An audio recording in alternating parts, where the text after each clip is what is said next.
SuperTalk Mississippi Media production. Award-winning customer service with customized insurance plans at affordable rates made specifically to fit your exact needs. For auto, home, or life coverage, reach out to Ben Farrell with Shelter Insurance of Corinth. We are your shield. We are your shelter. Was previously recorded. Oh, yeah. Good morning, Mississippi. Everything gonna be all right this morning. Mornings with Richard Cross. Oh, yeah. Here on SuperTalk Mississippi.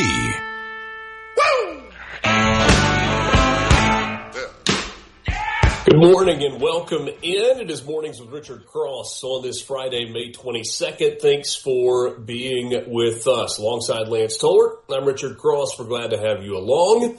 Fridays have become a little bit different over the last few weeks, and we're going to continue with that. We've got updates for you, what the weather's going to be like, some of the things that have happened on this day, some news headlines, sports updates, and then you're going to get a chance to hear again from some of the interviews from throughout the course of the week. We'll tell you about that more as we go along with you on the show this morning. Across the state of Mississippi, we've got, kind of the weather that you would expect for this time of years. For the most part, we're going to be in the upper 70s to the mid-80s with lows in the 60s, maybe even the low 70s. Going to be mostly cloudy and overcast with most of the state with a chance for rain, showers, some thunderstorms mixed in, somewhere between 50 and 80%, really north to south in the entire state of Mississippi. Northern part of the state, you're going to be in the mid-70s. Thunderstorms, very possible, going to be humid and cloudy, even if it's not raining. Central Mississippi, high around 82 with lows in the upper 60s, lower 70s. Showers and thunderstorms likely for you throughout the day. And in coastal Mississippi, the southern part of the state, going to be low 80s and a chance for those showers and thunderstorms popping up. Very high humidity across the state with dew points in the 60s and the 70s, which means it's going to feel muggy wherever you are, and it doesn't really matter if the sun's out. Cloudy, muggy, just kind of, ugh. Much of this is going to continue through the Memorial Day weekend with chances of rain and some thunderstorms on Saturday, though a little bit lower chance on Saturday, and then into Sunday and Monday as well. So hang in there. We'll have great sunshine ahead, but this is that time of year where got a lot of chances for rain and thunderstorms. Again, today is May 22nd. Some birthdays, famous birthdays popping up along the way. The Joker, Novak Djokovic, was born on this day in 1987. The Serbian tennis star, widely regarded as one of the greatest of all time. Naomi Campbell, the British supermodel and actress, was born on this day in 1970. English singer and songwriter, former lead singer of the Smiths, Morrissey, born today in 1959. Bernie Taupin was born in 1950, the legendary songwriter and longtime collaborator with the great Elton John. Sir Arthur Conan Doyle, born in 1859. He was the creator of Sherlock Holmes. Laurence Olivier, born in 1907, passed away in 1989, one of the greatest British actors of the 20th century. And Tommy John, the Major League Baseball pitcher, famous or perhaps infamous for Tommy John surgery, that UCL injury that is so common in baseball players, especially pitchers. And he had a long career in the big leagues, played with multiple teams. On this day in 1455, long time ago, the War of the Roses began in England. The first battle of St. Albans saw the Yorkists defeat the Lancastrians, sparking decades of civil war between the rival factions. I don't know if they had a scoreboard where they kept that, the Yorks over the Lancaster. Anyway, today in 1807, Aaron Burr. I feel like Aaron Burr is more famous now than he has been at any point in history because of the popularity of the musical Hamilton. He served as vice president of the United States, went on trial on this day in 1807 for treason. He was accused of plotting to create an independent nation in the southwestern United States and Mexico. Eventually, he was acquitted of those charges. In 1906, the Wright brothers received a patent for their, quote, flying machine, close quote. 1939, Germany and Italy signed the Pact of Steel, a formal military and political alliance that helped form the axis of power for World War II. 1960, the strongest earthquake ever recorded with a 9.5 magnitude on the Richter scale struck Chile, triggering massive tsunamis across the Pacific. It was 1961 when President John F. Kennedy announced the creation of the Peace Corps. In 1972, President Richard Nixon made a trip to Moscow. He was the first U.S. president to visit the Soviet Union. It led to key arms control agreements at the time. In 1992, Johnny Carson hosted his final episode of The Tonight Show after nearly 30 years. It drew around 50 million viewers. He was simply the best. And finally, in 2011, a devastating EF5 tornado struck Joplin, Missouri, killing at least 158 people. It was one of the deadliest tornadoes in modern U.S. history. So that is some of what is going on this day, May 22nd, around the world and in U.S. history as well. As far as news headlines for right here in the Magnolia State, Mississippi's shrimp season is less than a week away. The Mississippi Department of Marine Resources has set the opening day for the 26-27 shrimp season in state territorial waters for 6 a.m. on Tuesday, May 26th, the day after Memorial Day. All state regulations will be in effect, and all boats engaged in catching or transporting shrimp from Mississippi waters must be licensed or have proper permits before beginning their operations. Recreational and commercial shrimp season north of the Intracoastal Waterway closes at 12:01 on January 1st of next year. South of the Intracoastal Waterway and west of the Gulfport Shrimp Channel, shrimp season lasts until May 1st of next year, so a long season. Staff will continue to sample coastal waters prior to the opening date. The shrimp season opening date is tentative. It could be postponed if sampling indicates movement of large numbers of juvenile brown shrimp into the area. Additionally, Marine Patrol officers will be available to perform dockside courtesy inspections of turtle excluder devices upon request of the shrimpers. Turtle excluder devices are specialized grids with escape openings installed in trawl nets. They allow endangered sea turtles to escape safely while the shrimp remain captured. While the shrimp season is right around the corner, you are reminded that licensed live bait shrimping is open year-round in designated areas. Lots of talk about AI, and Mississippi is not taking a backseat to anyone. Mississippi has unveiled a statewide plan to navigate the ever-evolving roadmap of artificial intelligence with the overarching goal of boosting its workforce. Governor Tate Reeves made the announcement yesterday that the Mississippi statewide AI framework is in effect, articulating priorities and providing a structured, stage-by-stage map of the AI skills learners need from K through 12th grade and then career leadership. The governor added that the framework is rooted in the idea that AI will not replace human input, but rather will strengthen it. The framework was developed by the AI Workforce Readiness Council, a subcommittee of the State Workforce Investment Board, in partnership with Accelerate Mississippi and the Mississippi Artificial Intelligence Network. Feel like we'll get more stories out of that as we move forward. We've talked a ton about testing scores in Mississippi. Just under 76% of Mississippi's third graders passed the initial state reading assessment during the 25-26 school year. The Mississippi Department of Education reported yesterday that 75.6%, or a little over 24,000 third grade pupils, cleared the initial administration of the reading test. A total of almost 32,000 students took the test. The figure marked about a 2% decline and the number of students who passed.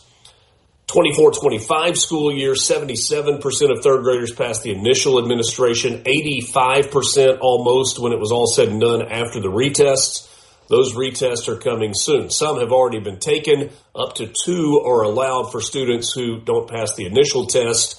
The first batch of retests happened May 11th through the 15th. The second retest window comes up in late June. The law in Mississippi requires third graders to pass a reading assessment to qualify promotion to fourth grade. Some students may qualify for good cause exemptions to be promoted to their next grade level. Coming up, we'll keep an eye on those scores. Coming up next will be results that we get early in the fall semester of the 26-27 school year. So hopefully those numbers will continue to improve with the retesting that is happening in the weeks to come.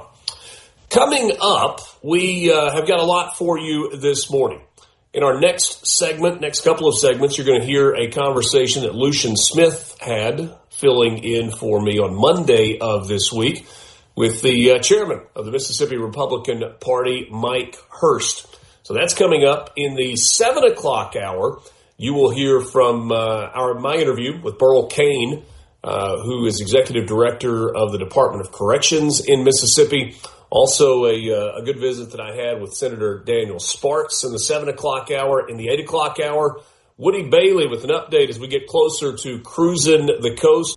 Good morning. Mornings with Richard Cross. Wake up. Get going. Wake up. Come on. All right. Super Talk Mississippi. Wake up!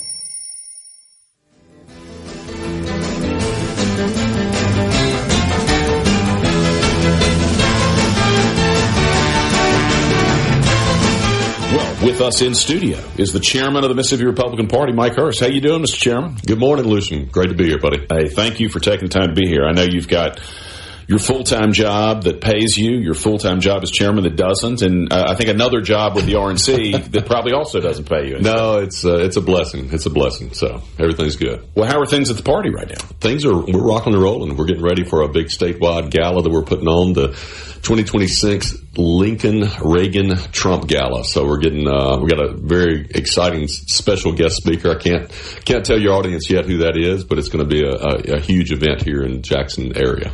Do we have a location yet for it? Or? Yeah, it's out at the Sheridan in Flowood. That's great. Yep. And if people want to go get tickets for that, where can they do it? Just reach out to us at the state party, msgop.org, and we'll set you up. That's awesome. That's very exciting. What, I assume you feel pretty good about our 3 Republican congressmen getting reelected? I think they'll be okay. Yeah, I mean, we're not taking anything for granted, obviously, but no, I think they've done a fantastic job in Congress. I think the voters really like what they're doing. They're supporting the president, supporting conservative policies, and frankly, just making all of Mississippi better. What about in the Senate race? I mean, obviously, Cindy Hyde-Smith's got an opponent. Yeah, she does, and he's loud, and he's obnoxious, and he's supported by out-of-state interests like George Soros and Chuck Schumer and all the typical progressives from the left. But I think Senator Hyde-Smith will do well in that race. What I will tell your listeners is we can't, as Republicans, we can't sit back and just take it for granted. You know, if you look at the primaries, both the Democratic and the Republican primaries back in March, the Democrats had a huge turnout in their primary. And so I've been telling our state central committee at the Mississippi Republican Party, I've been telling any voter that I meet, any folks that we're out talking to, that we can't sit back. We can't have this comfortable mentality that Mississippi is just a red state and we win every time. We've got to get out and work. And I'll give the senator credit. She is out there working. I saw her in photos down at the tornado victims down in the Brookhaven area a couple of weeks ago. And so she's out and about the state. I know she's talking to the president about farmers here in Mississippi. She just had a huge win down in, I think it was Franklin County, the hospital down there, saving that hospital for rural Mississippians. Mississippians. So she is everywhere doing everything, and I think in November she will be victorious, and that's a good thing for Mississippi. How closely in federal elections do y'all? I guess you can't really coordinate with the campaigns directly, can you? No. You've got to do your own effort to get people out to the polls. Yeah, I mean, we as you know, after the primaries, we can obviously help campaigns, and we do help campaigns, and we do make sure that voters are not only getting out, traditional get out the vote types of efforts, door knocking, phone banking, but also, you know, we at the Mississippi Republican Party, since I've been chairman, have put a special focus on election integrity, just like the RNC is doing nationally. President Trump has led on this. But in the 2024 election cycle here in Mississippi, we recruited and deployed more poll workers and more attorneys throughout the state to make sure every legal vote was counted. And I'm proud of what our state party has done in that instance. So what all will y'all be doing gearing up for the 26th election? So right now what we've done is we've appointed an election integrity director at the party. We've appointed a grassroots director at the party. And what we're trying to do is make sure not only our county chairmen are informed, but they're ready, because those are the boots on the ground. Those are the men and women who have the connections in their local communities to make sure we have the bodies that are necessary to get out the vote. And we're trying to coordinate all that from the party. I tell our county chairman all the time, it's definitely a bottom-up organization, because they're the ones that are most important in the Republican Party. They're the ones that are out there talking to voters, getting voters to the polls, and making sure the Republicans are elected. Obviously, the governor made a little news last week. No, I didn't see that. What happened? I wanted to get your thoughts on, there was a lot of excitement, obviously, from people who thought we could beat Benny Thompson this year. Obviously, you've got a nominee in two. I know you're going to work hard to try to get that person elected. That's not the most likely outcome in the 2nd Congressional District. What were your thoughts on congressional redistricting? What I would tell you is anytime that you play a sport and the game is rigged from the get-go, that is, the district, Congressional District 2 has been rigged for decades now, because old Supreme Court precedent required the state to draw that as a majority-minority district. So effectively, we did what our Constitution forbids us to do, which is draw a district based upon the color of someone's skin. As the recent Calais case came down from the Supreme Court, that is just repugnant to our idea of a colorblind society and what the Constitution requires. It's exciting the Supreme Court has gotten that right, but we still, as we sit here today, have an unconstitutional congressional district that Benny Thompson represents. And I agree. I think we will beat Benny Thompson. The governor was in a bind, because a lot of governors around the country are getting a lot of pressure to do this, but unfortunately we had already had our primaries in March. As we sit here today, Lucian, we're about 169 days from the general election. And even if you were to just invalidate the primary and the litigation that would ensue from that, you would have that litigation. We, the party, Republicans, would have to spend money on litigation, on lawyers, on legal fees to try to fight that in court. And, it's just not enough time to turn around and get this done within 169 days. So I would much rather prefer that we spend our donors' money on getting Republicans elected rather than paying lawyers in the courtroom. So it was a tough decision for the governor. I think he made the right decision considering the cost and everything involved. But at the end of the day, Benny Thompson days are numbered. And I will tell you this, it has nothing to do with Benny Thompson's race. Absolutely not. I mean, I've been trolled on social media. I tell people all the time, I don't care if he's white, purple, red, green. If he's a Democrat, then it's our job as Republicans to get him out of office, because he does not hold the values and the principles that most Mississippians and frankly most Americans hold. And I would just ask your listeners, what has Benny Thompson done for the Mississippi Delta over the last 3 decades that he's been in Congress other than enrich himself? And so that's one of the main reasons he hasn't done a thing for the Mississippi Delta, and we've got to get rid of him politically, get him voted out of the Congressional District 2. Do you think you can draw 4 congressional districts that are solidly Republican districts in Mississippi? Yes, I do. Okay. Yeah. You've seen maps that will achieve that. We have seen maps. It's not some of the maps that you see online. I know this is shocking that you can't believe everything you see online. Some of the maps you see online with, plus 20 in all 4 districts is just dumb. It's ridiculous. But no, I have seen maps where they are politically Republican majority maps. And it has nothing to do with race. The Supreme Court says states can draw their maps that are race neutral and that are driven by traditional redistricting values such as compactness, such as, not splitting precincts, such as protecting incumbents, such as electing a particular party. And so I think that the state legislature will eventually do that, and I think we'll have better congressional maps for that. Do you think that we end up with districts that are competitive for Democrats if we do that? I mean, are we going to have purple districts in Mississippi? I don't think it'll be purple districts. I think one of the dangers, and you hear this even from Republicans, is when you start redrawing these maps, there's just no numerical way to make them all more Republican than they are today. So yes, I think there will be some lowering of Republican voters in some of these other districts, but I think it's necessary to get us to where we want to be. But you still think they will be 4 winnable districts, even if 1 or 2 of them end up being a little more competitive? I do, and I know some Republicans don't necessarily believe that, but I've looked at some of the numbers, and it looks pretty compelling to me that it will be 4 congressional districts that will be more likely to elect Republicans than not. Yeah, that makes a lot of sense. And I do think that's one way Mississippi was different than some of these other states. We had already had primaries. The other states have not yet had primaries, and we were unique that way. And I've talked to others about this. There's actually, I haven't seen any legal precedent against invalidating primaries, but I haven't seen any for invalidating the primaries.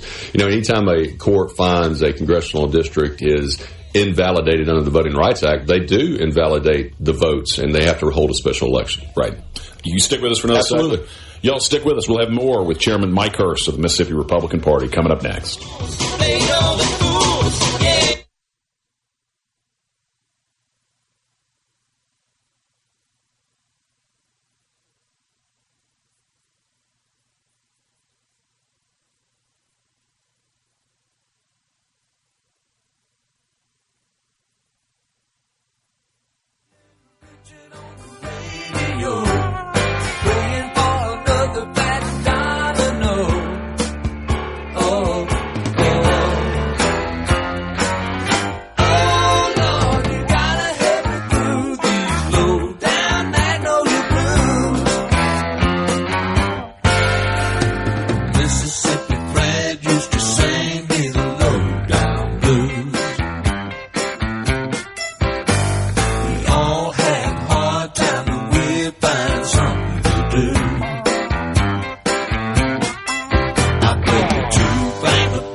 From theSeabrook.com. In the car, at home, or at work, it's always free to listen to SuperTalk Mississippi and Mornings with Richard Cross.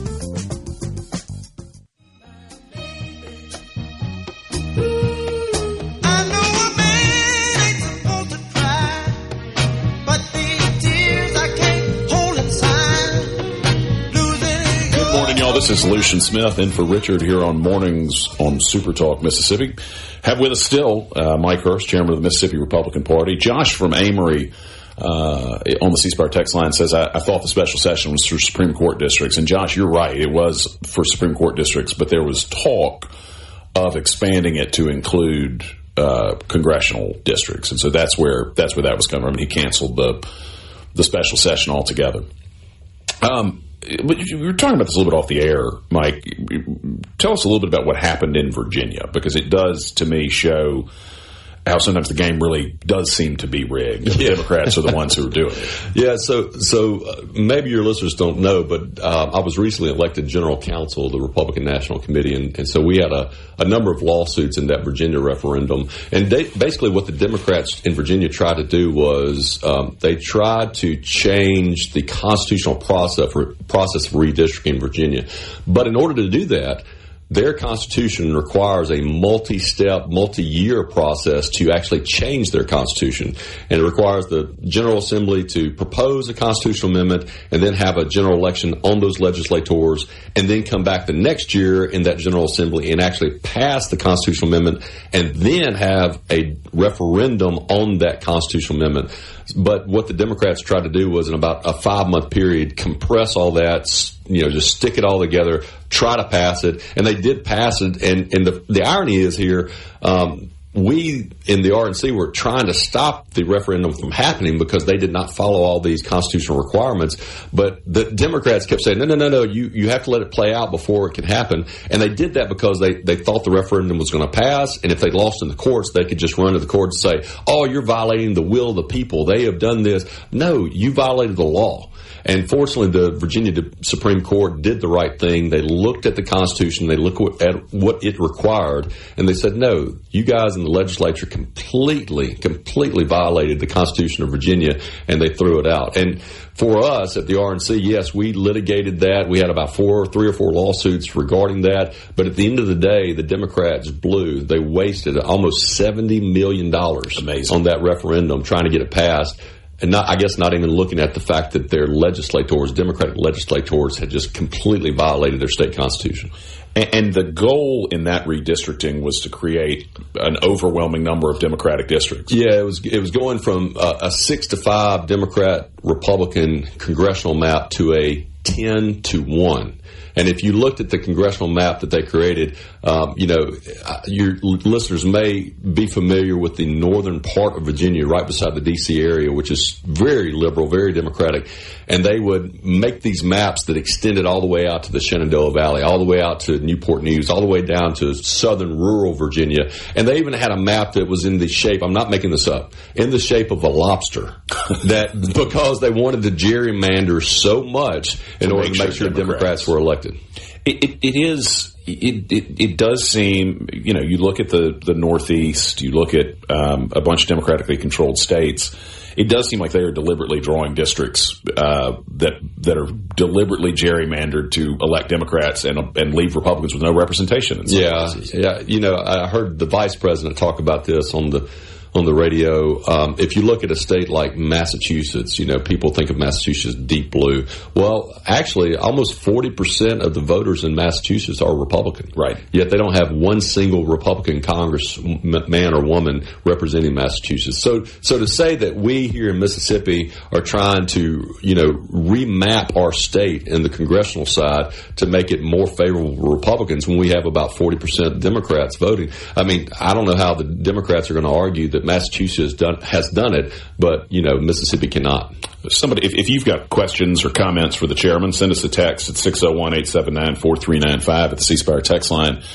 One person on here asks, would you support some sort of nationwide ban on gerrymandering? And along those lines, Mike, I'm curious, is there a better system for drawing districts than having partisan legislatures come up with districts that benefit their party? Well, I think our democratic republic is set up this way, that we elect our representatives to represent our values, our principles. And I would remind your listeners, that's all that political parties are. We're just a group, if you will, or association of people, like-minded people who have come together and said, this is what we believe, this is what we want to fight for, and this is who we want to elect that reflect those values and principles. And that's all it is. And so even if you try to come up with another system, it's going to default to our human nature, which is to try to do what we believe is right, whether it's a Democrat belief or a Republican belief. And right now, I think our system is the best system that there is. Yeah, I don't think people necessarily realize how much. I mean, it's much more of an art than a science putting together districts. Oh, yeah. It's not obvious which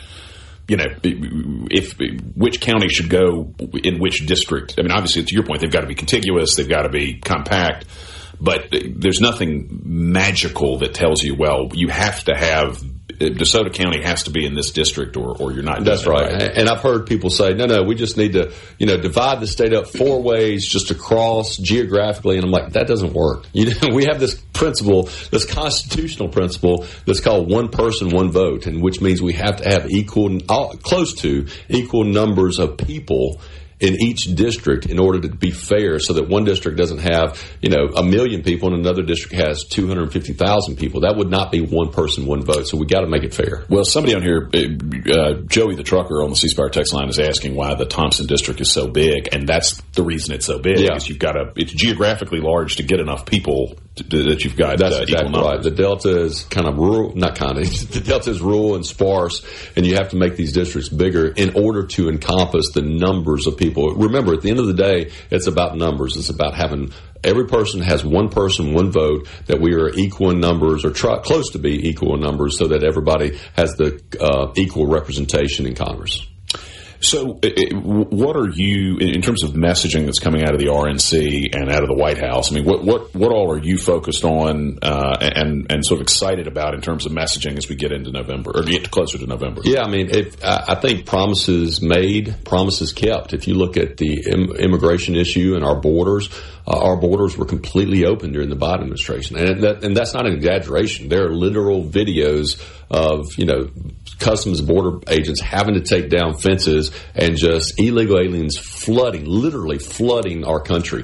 And if you look at what President Trump has done, the border is more secure than it's ever been in history. In this last year, there have been zero releases of illegal aliens into the United States. Wow. The number of border apprehensions by Customs Border Patrol has fallen to about 94% lower than what it was during the Biden administration. Because people just aren't coming. Yeah, they're not coming because, hey, I got a crazy idea, Lucian. We're going to enforce our freaking laws. And so people aren't going to come and just, think they can waltz into our country and take over our country, which is exactly what they were doing during the Biden administration. I think that fraud issue is a huge thing. When you look at what's happened in Minnesota, and you got almost $9 billion with a B, $billion.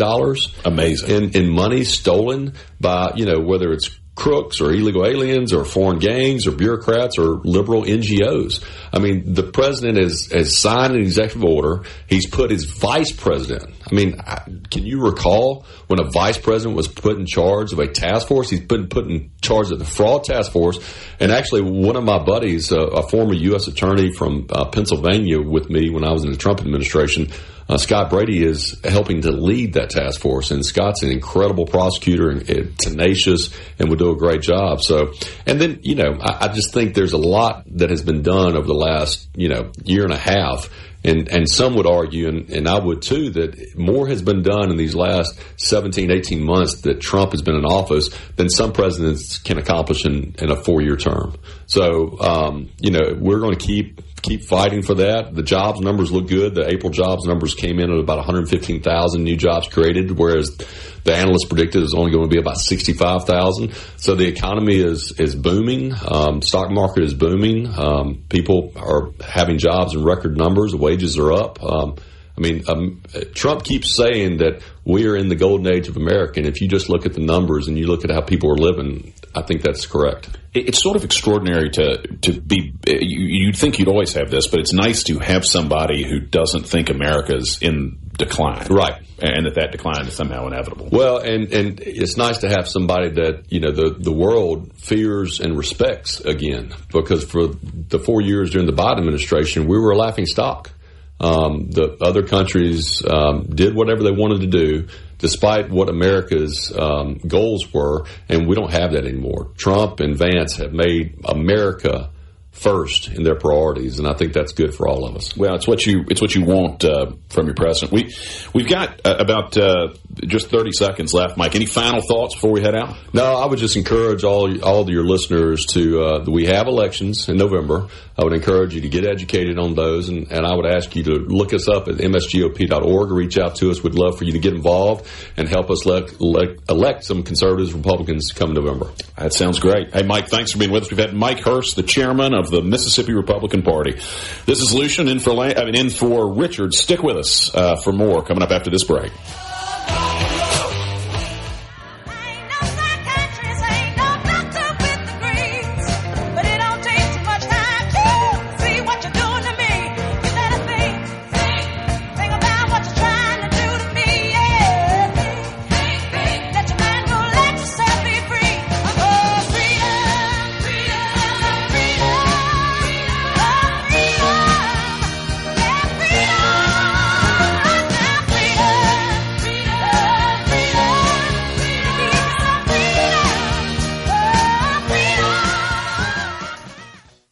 morning from the Venable Glass. Stay social during the show at SuperTalk Mississippi on Facebook. Mornings with Richard Cross on SuperTalk Mississippi and the SuperTalk app.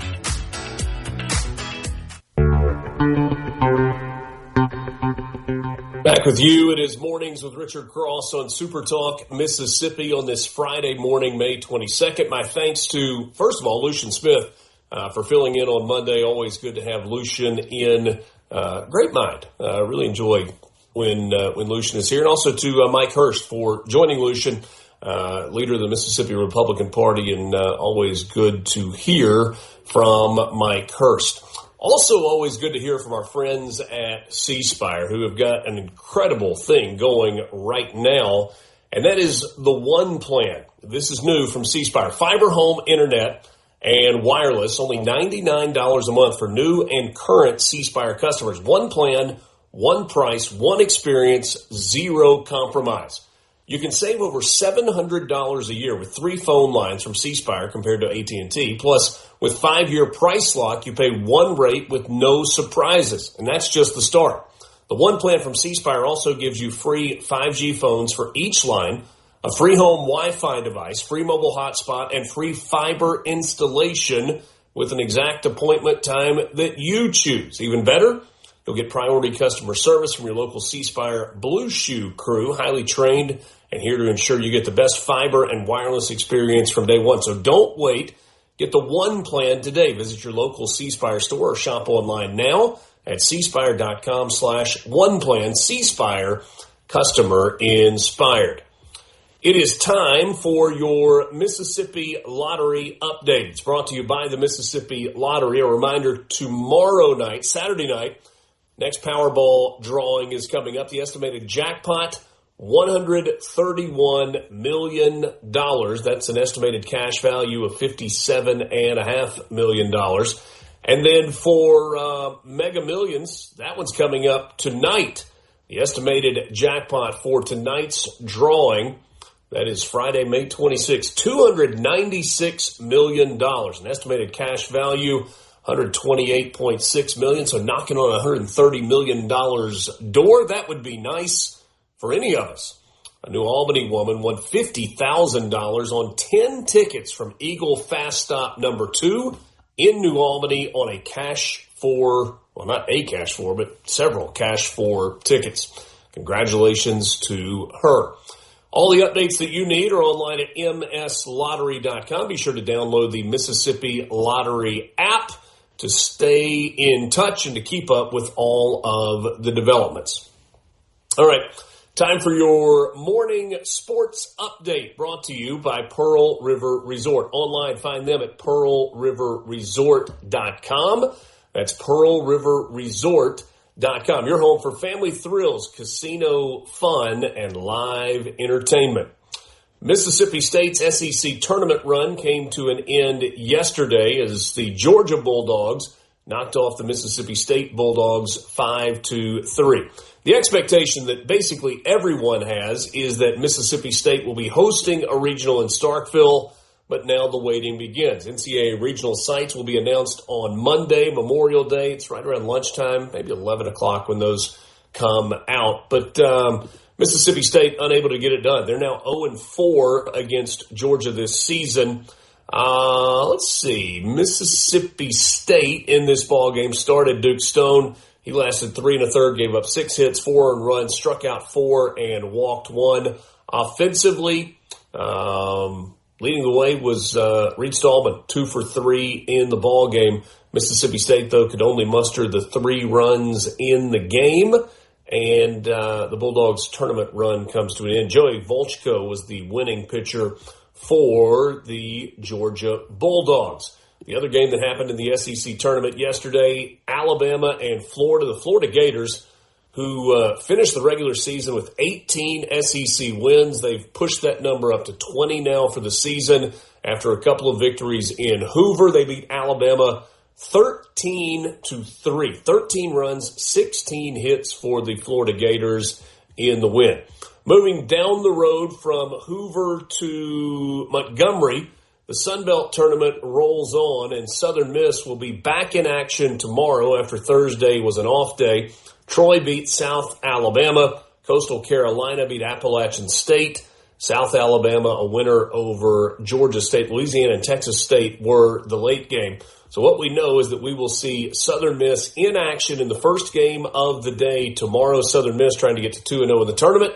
They will take on the Troy Trojans at 11 o'clock Central Time, and then Coastal Carolina will take on the winner of that game between Texas State and Louisiana. Sad news from the world of sports came down yesterday as well. NASCAR icon Kyle Busch, a two-time Cup Series champion who won more races across the sport's 3 national series than any driver in history, died at the young age of 41 yesterday. The Busch family, Richard Childress Racing, and NASCAR issued a joint statement saying that Busch died after being hospitalized earlier in the day as a result of a severe illness 3 days before he was to compete in the Coca-Cola 600 at Charlotte Motor Speedway. No cause of death was given. Busch is the younger brother of NASCAR Hall of Famer Kurt Busch. He is survived by his wife Samantha and children Brexton and Lennox. That is your morning sports update brought to you by Pearl River Resort, online at pearlriverresort.com. 7 o'clock hour on the way, Burl Cain and Daniel Sparks. And then in the 8 o'clock hour, it's Woody Bailey and Speaker of the House, Jason White. Mornings with Richard Cross on SuperTalk Mississippi.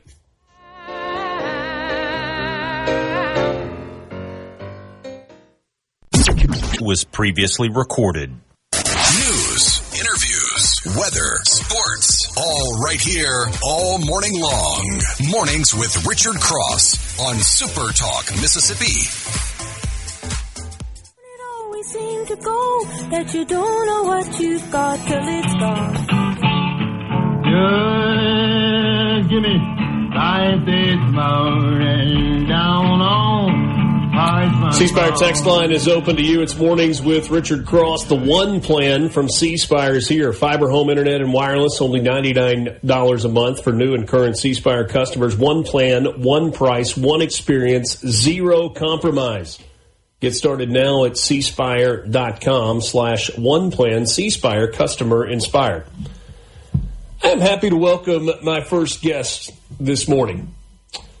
Burl Cain is the commissioner for the Mississippi Department of Corrections. He joins us in studio. Mr. Cain, I got to level with you here. When Alex told me that you were coming in, I was interested to visit with you. I have absolutely no agenda with where we are going. I'm interested to learn more about the Department of Corrections, but I've got to start here. I understand when people maybe get a criminal justice degree, grow up saying I want to be involved in law enforcement, I want to be a federal agent. Who actually grows up and says, hey, I want to be in administration for the Department of Corrections. I want to be a prison warden. How does that happen? He must be crazy for that to happen. Perhaps.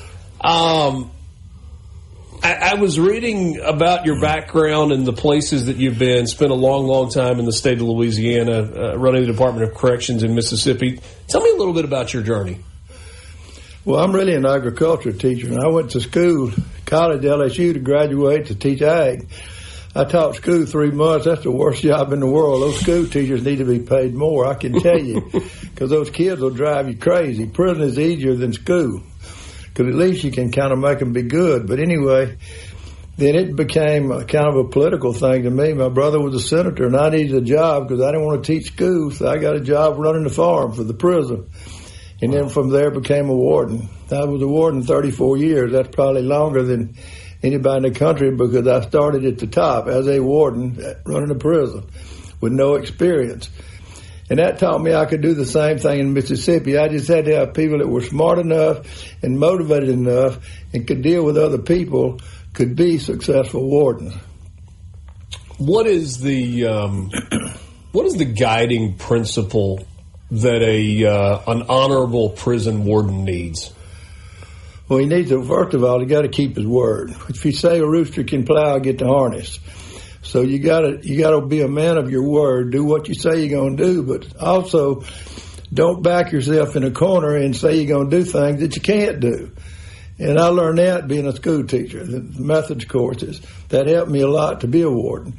So that's the main thing. Then you have to have people skills so you can tell who's going to be motivated. Then you want people that work hard. I have one other little kitsch thing I look at. I don't like to hire slow walkers. Slow walkers are usually slow workers. So I want to hire fast walkers. I noticed for that. But that's just a little kitsch I've caught through the years. So if you're looking for a job, walk fast. The boss will be impressed because then you work fast. So those kind of things that you have, and you just have to have the good people skills. What is what's the balancing act between discipline and compassion when it comes to running a prison? Well, listen, this is what's important because we have a chance to change people's lives.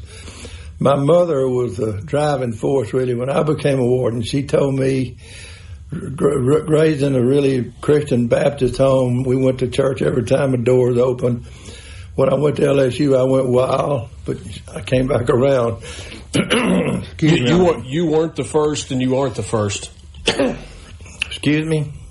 I was just saying, in terms of going off to college, especially at LSU, and going a little wild, you were not alone. Well, those Ole Miss games drove us crazy, you know. I was there when they threw the oranges on the field. But anyway, yeah, that's true. But anyway, when I came back and got to be a prison warden, then I did an execution, and that's what really made me realize how serious this really is. I got to do this right. And also, we have to prevent victims of violent crime, so we're supposed to change people. Corrections means correct deviant behavior, not lock and feed. And one thing I found in Mississippi when I came, it's a punitive system that needed to be a progressive system that was about change. And so that took a big deal with all the staff because they had been trained one way to be, and here you got 1,200 correctional officers, and you got to get them to go another direction. So it took us a couple of years to get the changes made that we need to make. Now we're moving forward, doing really well and going fast, and our prison system is one of the best in the country now. The people in Mississippi don't realize it, but the folks in Oregon and the folks in Idaho, the folks in South Dakota, they all been coming to see us at Parchment to see what makes Parchment work and be as well as it is. But you can't be a prophet close to home, so therefore we look really good outside. I'll be in Washington D.C. the end of June, talking to all the federal wardens about how we do prison and how to be prisoners, how to treat prisoners. And just came back from Ohio, meeting with all their wardens last week. We were there, John Hunt and I, and had a conference with all their wardens. So out of state, we're good. In state, we get criticized. I mentioned this, too, that corruption page is done by an inmate's girlfriend, and we know who he is. He's at Walnut Grove, but that's who's the head of the corruption page, so y'all don't take that thing serious. That's not true. That's inmates talking to her, and she's just publishing it. Just trying to stir up trouble? Well, she's making money, a lot of money with that. She does it in some other states, too. Facilities that exist all over the state that fall under the Department of Corrections. Obviously, Parchment is the headline grabber, is the state penitentiary of Mississippi. How is it interconnected? How are the prisons interconnected within the state?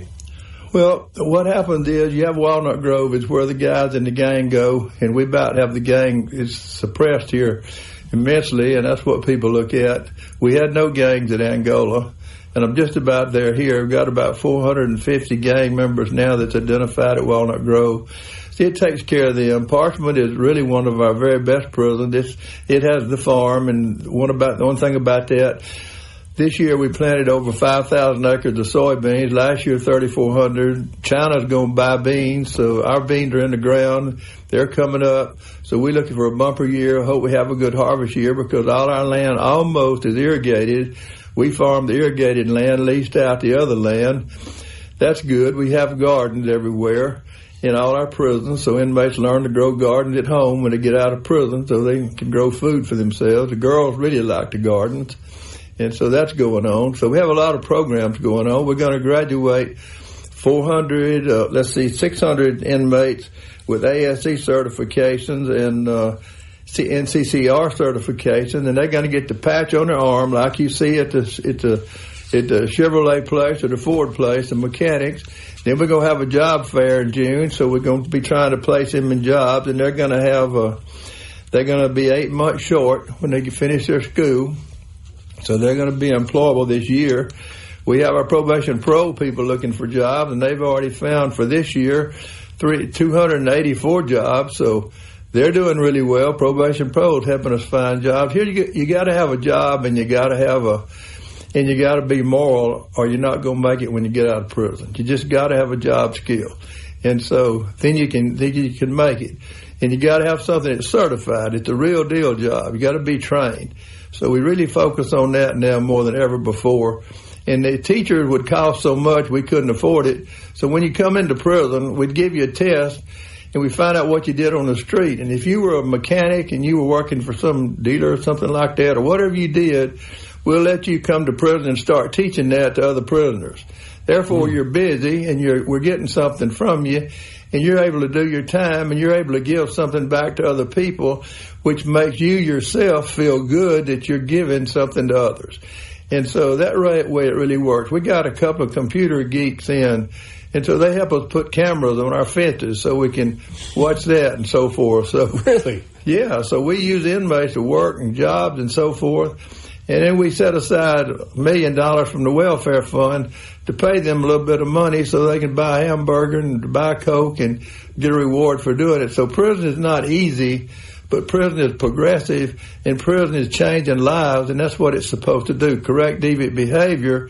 And that's what we're doing in Mississippi today with our prisons. And it's really working. And so we have people that tour along every once in a while, and they really like what they see. And now, you're also going to always have some violence. And we got these young guys coming in that's doing all this shooting. And so we got to tame them down a little bit, and that's pretty good. But they give you the blues at first. So where you see a lot of violence from them, that's what it's coming from. Normally not so much from the older prisoners that's been there. Let's pick up there on the other side of this break. Burl Cain is my guest, Commissioner of the Mississippi Department of Corrections. He has been working in this field for a long time with a great deal of success. First in the Louisiana prison system, and at Angola, and now at Parchman, and of course over the prison system here, the Department of Corrections in Mississippi. Mornings with Richard Cross, SuperTalk Mississippi. We will continue this fascinating conversation on the other side of this break. Back right after this.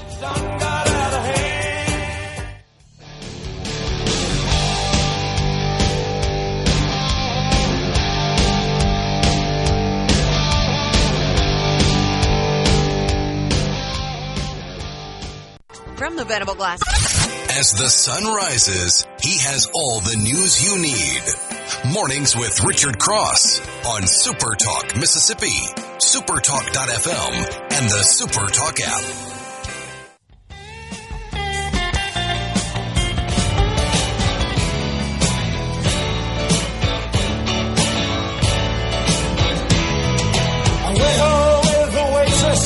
Mornings with Richard Cross, presented by Community Bank. Glad to be with you this morning. Burl Cain is my guest, Commissioner with the Mississippi Department of Corrections. We got a question, Mr. Cain, on the C Spire text line. How many currently are on death row in Mississippi? 58. You mentioned earlier that an execution changed the way you viewed the prison system, and it kind of changed your perspective and made it real and made it serious. Take us a little deeper on that.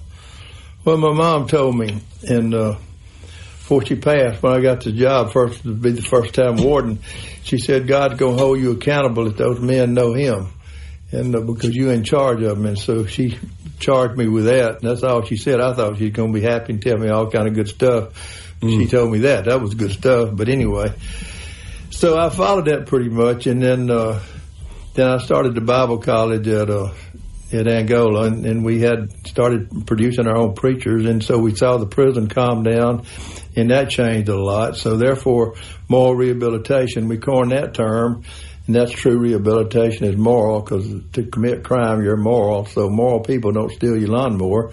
So it's real basic. You got to do morality.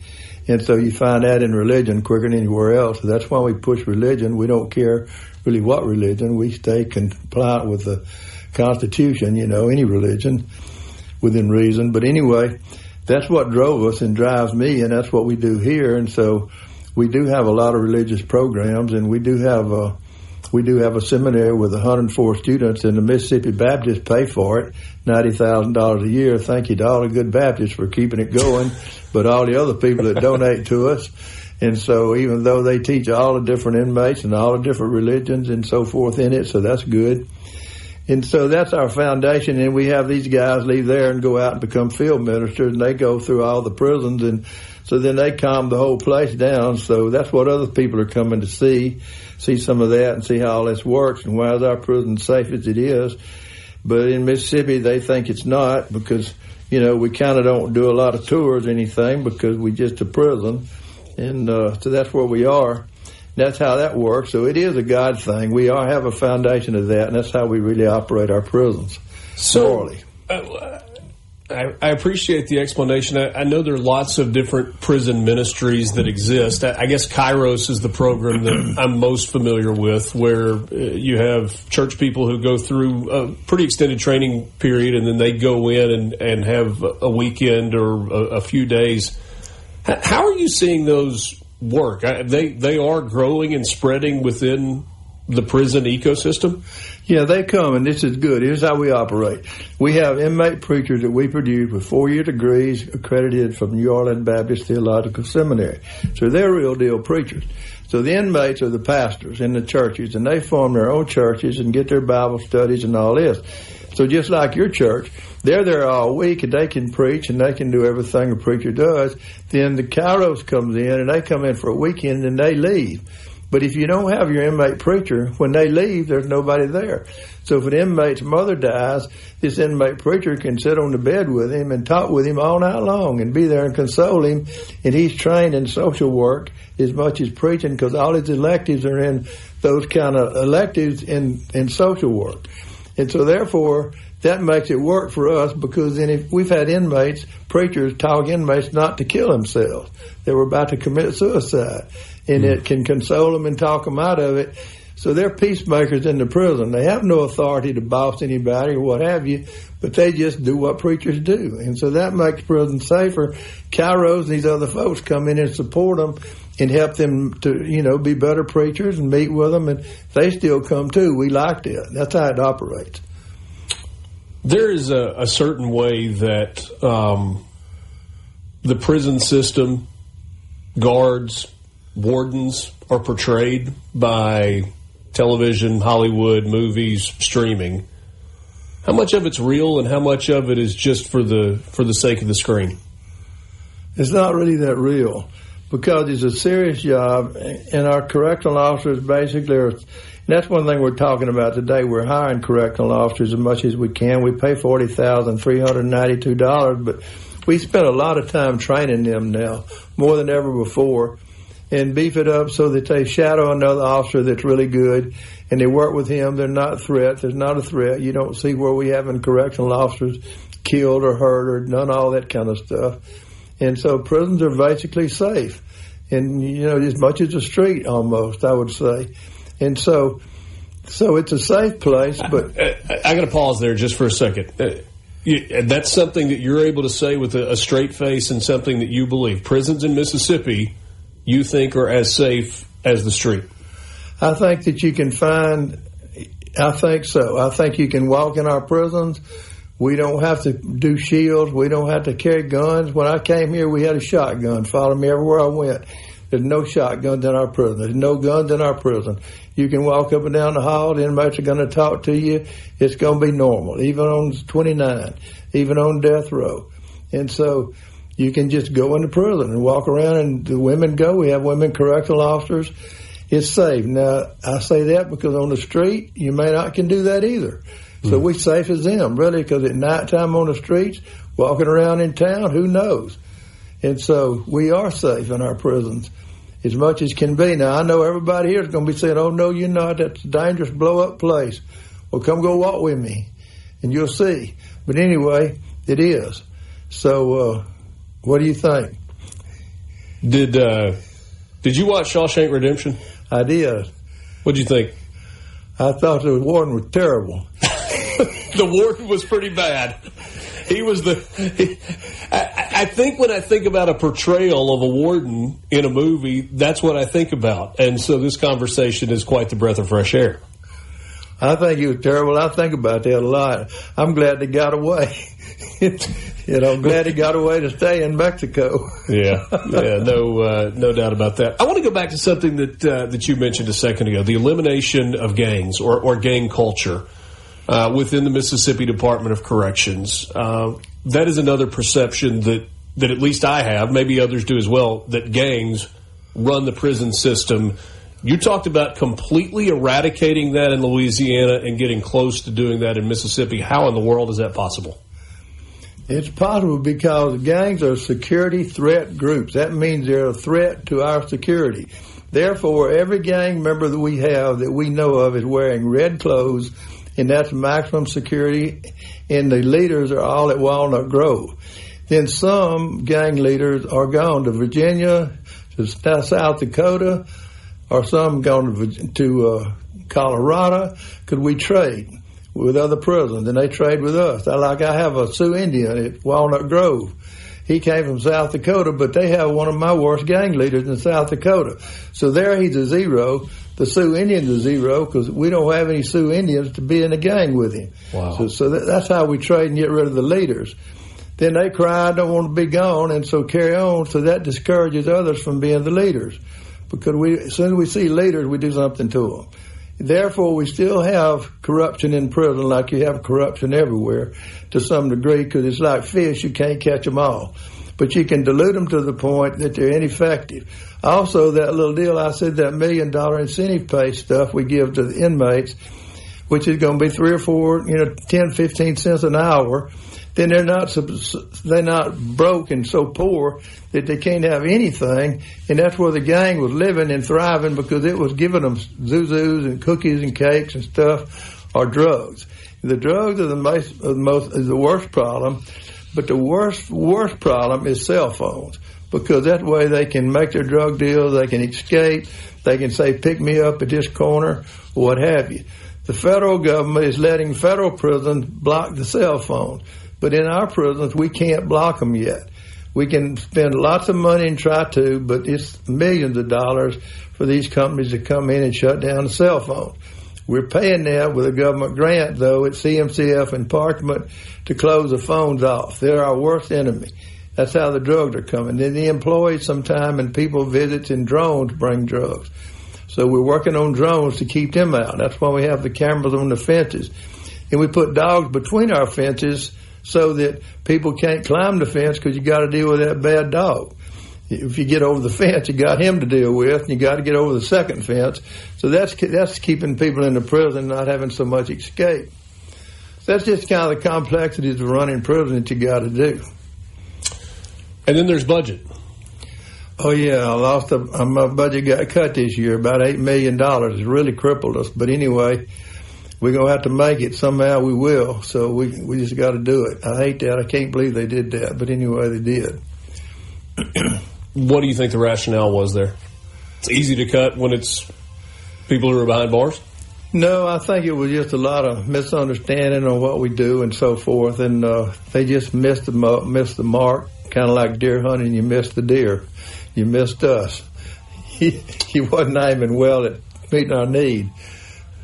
Burl Cain, Commissioner of the Mississippi Department of Corrections. I appreciate your time so much. I hope we can do this again soon. Thank you so much. I enjoyed it very much. Mornings of Richard Cross, presented by Community Bank. Bank local, bank community. We're back with you to wrap up the hour right after this.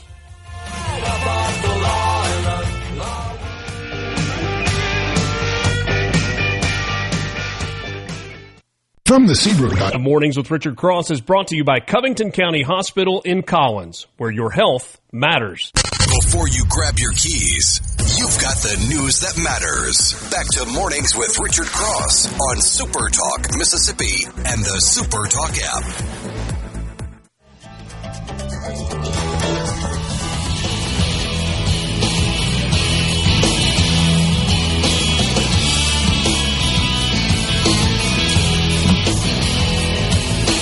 Hello, friends, and welcome to the 8 o'clock hour Mornings with Richard Cross, SuperTalk Mississippi, streaming at supertalk.fm and SuperTalk TV.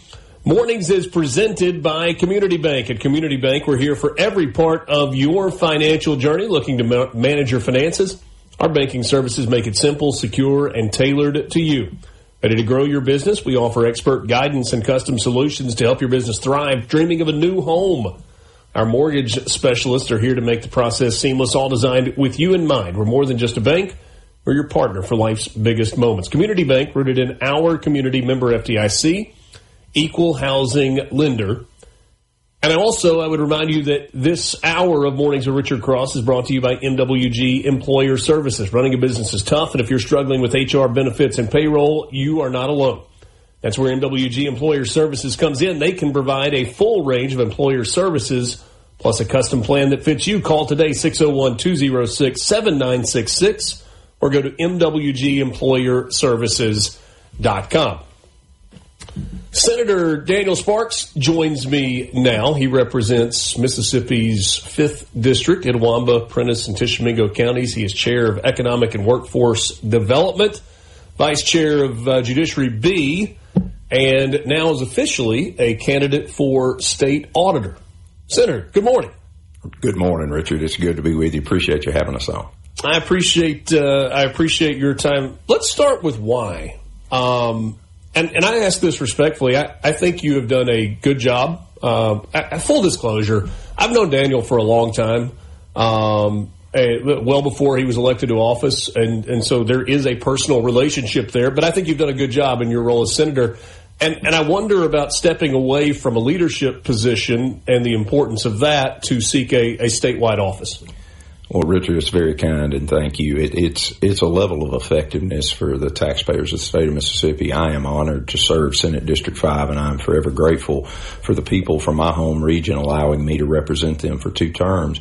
But a big part of this decision is what we have seen in our role, and certainly we've been able to work. We've had chairmen that have allowed us to work, and as a freshman, I was vice chair of corrections, and so intimately involved in what we saw in the correctional situation. Governor Reeves inherited a real problem in corrections. You just had the commissioner on. They've done a lot of good work as it relates to the things that were going on that they inherited, but there's much more to be done. But in looking at that budget closely and looking at the outcomes there, and then now serving on finance and appropriations and on the joint legislative budget committees, serving on the money committees in the Senate, I see the budgetary issues, the constraints, and, if we look at the Office of State Auditor, the goal is to protect Mississippi taxpayer dollars. Well, how do you know how to protect them unless you know where they're going, why they go there, what the pitch is from the people that are asking for the money, and then some of the problems you've seen. And we see that in that area. From an educational standpoint, we have an accounting degree, an economics degree, and a master's in tax from Ole Miss, a law degree. I've practiced. I've been in criminal courts, civil courts, so we understand the prosecutorial side of it, what we need to do to build a strong case, and then it's the local relationships. And my colleagues have been so good to me to allow me to learn the process, working with local units of government. We're in a rural part of the state up in northeast Mississippi, small municipalities, small counties. They need to know that office is an educational office, it's a technical assistance office, but for the people who intentionally want to do it wrong, they need to understand that's an office of consequence because you're protecting the taxpayer dollars. I don't know if certainly some people that are close to you know this, but I don't know if statewide people know that you ran for office unsuccessfully once, I think, or maybe was it twice?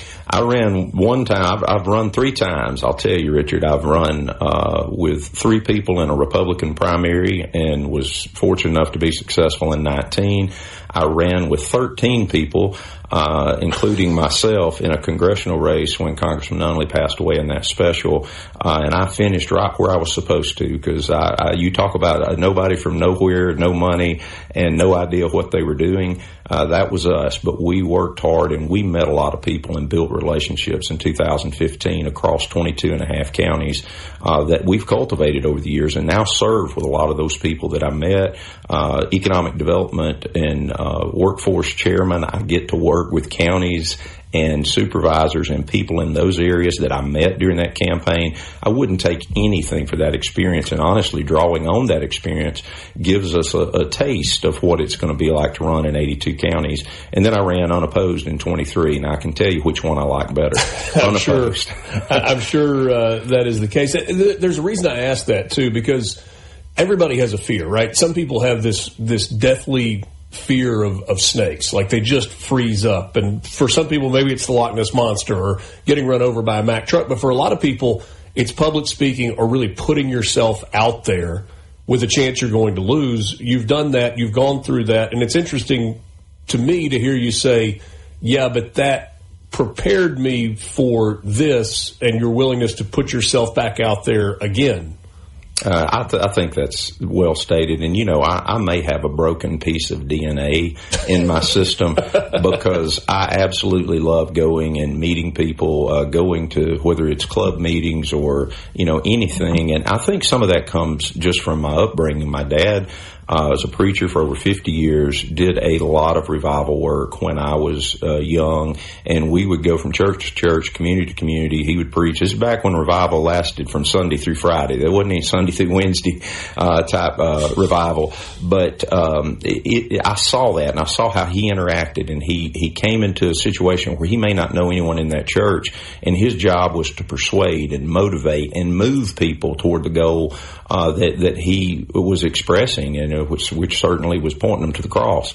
And I watched how people related, and then he may leave and he may never go back to that church, but those relationships that were there, he may go back 5 years later. And so I've kind of watched that all my life, and I understand the value of that. And what I appreciate most, I think, with the comments from people, whether they agree with me or disagree with me, they've said, we believe you mean what you say, you're authentic. And we are. I love the job I have. My only regret in running for state auditor is leaving the Mississippi legislature, and I understand that, but I want to be the state auditor. I am not office shopping. I want to be the state auditor specifically because of what I've learned in the Mississippi legislature, looking at the things that are going on. I believe the federal government is $40 trillion in debt almost. Mississippi has to prepare. I believe it's the most important down ballot race in 27 in the cycle, because we have to be accountable. We're seeing it in the federal government, and it's a welcome thing to actually say, hey, we're going to track these dollars. We're going to look at the outcomes. We're going to see who's defrauding us. Medicaid right now, the vice president heading a task force that is billions and billions of dollars across all the states. We saw it in the SNAP eligibility situation. I think that Mississippi needs to be the tip of the spear of showing accountability, because it's the right thing to do to start with. But I do believe dollars in the future are going to rely on whether or not you can show that you have the right outcomes. Is the state auditor's office currently effective? I think Auditor White has built a great foundation over there. You clearly see a lot of activity that they have done. I think that that's something, everybody has their own style of leadership. And in my, approach to things, I believe a primary goal of that office is education and technical assistance, because most Mississippians are trying to do things the right way. And if they are trying to do things the right way, we want to be an office that makes sure they are in compliance. If somebody fails to be in compliance and it is an error, we're going to treat it as an error. That error may be painful because you may be paying money back. But when it rises to the level of criminality, we want to prevent it. Sure, we want to prosecute it, or we want to develop a file to give to a prosecutor.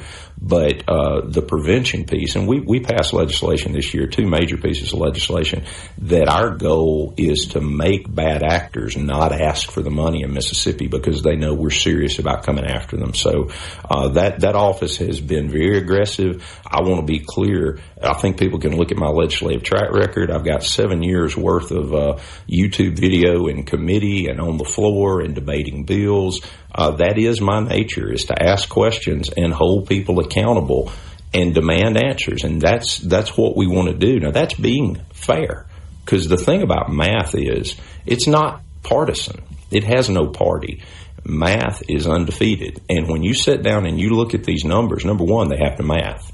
Number two, and this is the part a lot of people draw back on in our agencies and across government, it's your outcomes. If you're proud of your outcome, you want to show it. If you're not happy with your outcome, that old answer of, Senator, I'll get that to you, happens, and we never get it. So we believe that's important.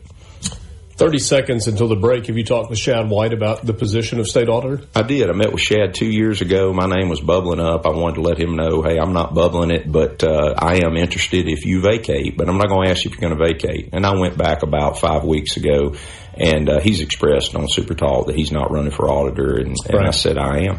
So we're excited. But yes, I have. It is a crowded field, a lot of popularity for this particular job going forward. We will get to see what that looks like. Daniel Sparks is my guest, senator representing District 5. We'll move away from the campaign conversation and talk about the current job when we come back. Mornings with Richard Cross, SuperTalk Mississippi.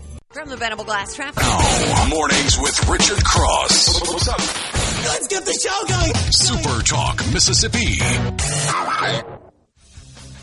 I ran one time. I've run 3 times. I'll tell you, Richard, I've run with 3 people in a Republican primary and was fortunate enough to be successful in 19.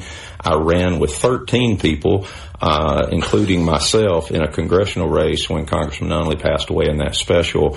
And I finished right where I was supposed to, because you talk about nobody from nowhere, no money, and no idea what they were doing. That was us, but we worked hard and we met a lot of people and built relationships in 2015 across 22 and a half counties that we've cultivated over the years and now served with a lot of those people that I met.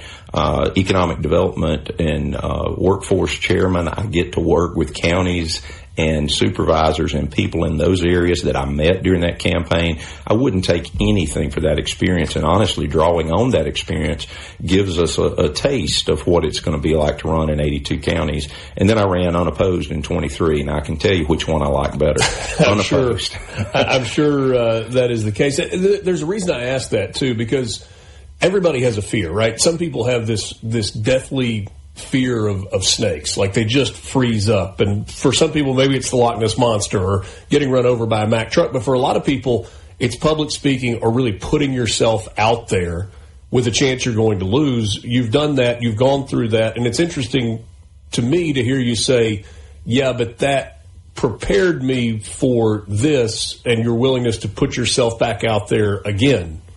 I think that's well stated. And, you know, I may have a broken piece of DNA in my system because I absolutely love going and meeting people, going to whether it's club meetings or, you know, anything. And I think some of that comes just from my upbringing. My dad was a preacher for over 50 years, did a lot of revival work when I was young, and we would go from church to church, community to community. He would preach. This is back when revival lasted from Sunday through Friday. There wasn't any Sunday through Wednesday type revival. But I saw that, and I saw how he interacted, and he came into a situation where he may not know anyone in that church, and his job was to persuade and motivate and move people toward the goal that he was expressing, and which certainly was pointing them to the cross.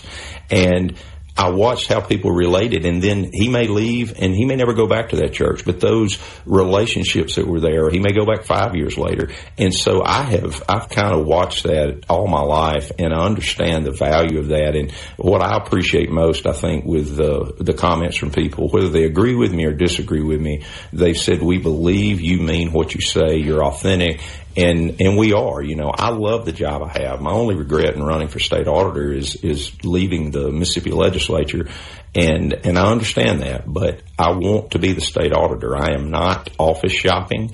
I want to be the state auditor specifically because of what I've learned in the Mississippi legislature, looking at the things that are going on. I believe the federal government is $40 trillion in debt almost. Mississippi has to prepare. I believe it's the most important down ballot race in 27 in the cycle because we have to be accountable. We're seeing it in the federal government, and it's a welcome thing to actually say, hey, we're going to track these dollars. We're going to look at the outcomes. We're going to see who's defrauding us. Medicaid right now, the vice president heading a task force. That is billions and billions of dollars across all the states. And we saw it in the SNAP eligibility situation. I think that Mississippi needs to be the tip of the spear of showing accountability because it's the right thing to do to start with. But I do believe dollars in the future are going to rely on whether or not you can show that you have the right outcomes. Is the state auditor's office currently effective? I think Auditor White has built a great foundation over there. You clearly see a lot of activity that they have done. I think that that's something, everybody has their own style of leadership. And in my, approach to things, I believe a primary goal of that office is education and technical assistance because most Mississippians are trying to do things the right way. And if they are trying to do things the right way, we want to be an office that makes sure they are in compliance. If somebody fails to be in compliance and it is an error, we're going to treat it as an error. That error may be painful because you may be paying money back. But when it rises to the level of criminality, we want to prevent it. Sure, we want to prosecute it or we want to develop a file to give to a prosecutor. But the prevention piece, and we passed legislation this year, 2 major pieces of legislation, that our goal is to make bad actors not ask for the money in Mississippi because they know we're serious about coming after them. So that office has been very aggressive. I want to be clear. I think people can look at my legislative track record. I've got 7 years worth of YouTube video in committee and on the floor and debating bills. That is my nature, is to ask questions and hold people accountable and demand answers. And that's what we want to do. Now, that's being fair, because the thing about math is it's not partisan. It has no party. Math is undefeated. And when you sit down and you look at these numbers, number one, they have to math. Number two, and this is the part a lot of people draw back on in our agencies and across government, it's your outcomes. If you're proud of your outcome, you want to show it. If you're not happy with your outcome, that old answer of, Senator, I'll get that to you, happens, and we never get it. So we believe that's important. 30 seconds until the break. Have you talked with Shad White about the position of state auditor? I did. I met with Shad 2 years ago. My name was bubbling up. I wanted to let him know, hey, I'm not bubbling it, but I am interested if you vacate, but I'm not going to ask you if you're going to vacate. And I went back about 5 weeks ago, and he's expressed on SuperTalk that he's not running for auditor, and I said I am. So we're excited. But yes, I am.